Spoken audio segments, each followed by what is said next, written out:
প্রচুর পরিমাণ বৃষ্টি হচ্ছে। আপনারা দেখতে পাচ্ছেন আমার এই যে এই পাশে বৃষ্টির দৃশ্য।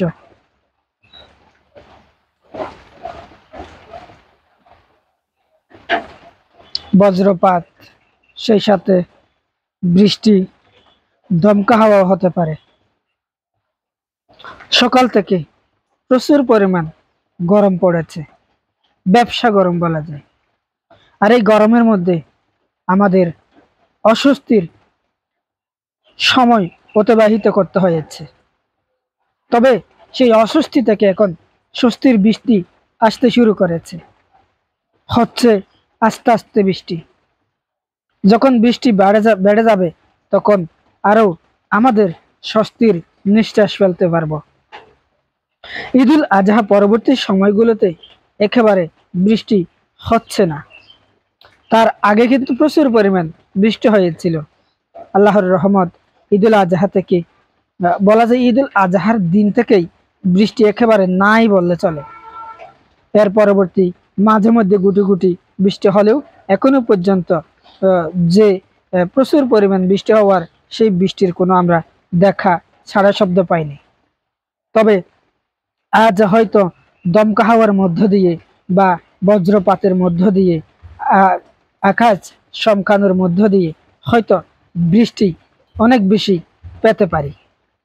এই মুহূর্তে আস্তে আস্তে বৃষ্টি হতে শুরু করেছে, হয়তো বৃষ্টি বাড়তেও পারে। যদি বৃষ্টি বাড়ে আমাদের জন্য স্বস্তিদায়ক। যেভাবে ব্যবসা গরম পড়ছে, এই ব্যবসা গরমের মধ্যে আসলে টিকে থাকা খুবই ভয়ানক।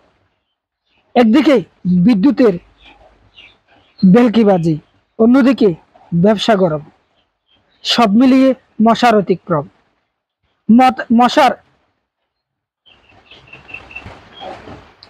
মশায় যেমন আক্রমণ করছে, তেমনি বিদ্যুতের অবস্থা ভয়াবহ। আবার অপরদিকে গরমে যেমন আমাদেরকে একেবারে অস্থির করে তুলেছে।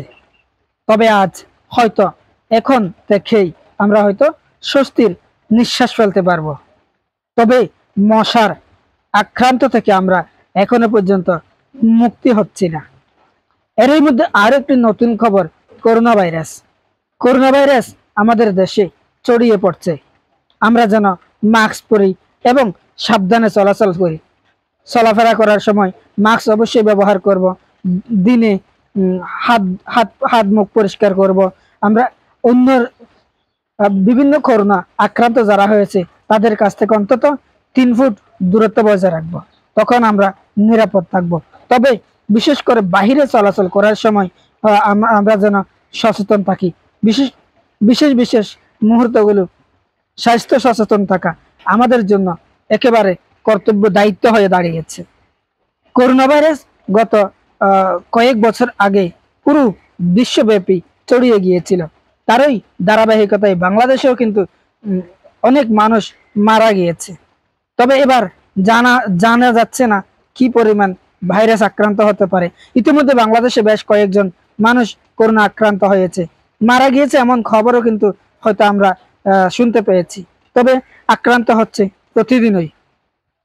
করোনা ভাইরাস থেকে মুক্তি পেতে অবশ্যই স্বাস্থ্যবিধি মেনে চলুন, স্বাস্থ্যের দিকে নজর রাখুন, বা চলাচল করার সময় আপনারা নিরাপদে চলাচল করুন, মাস্ক ব্যবহার করুন বাধ্যতামূলক।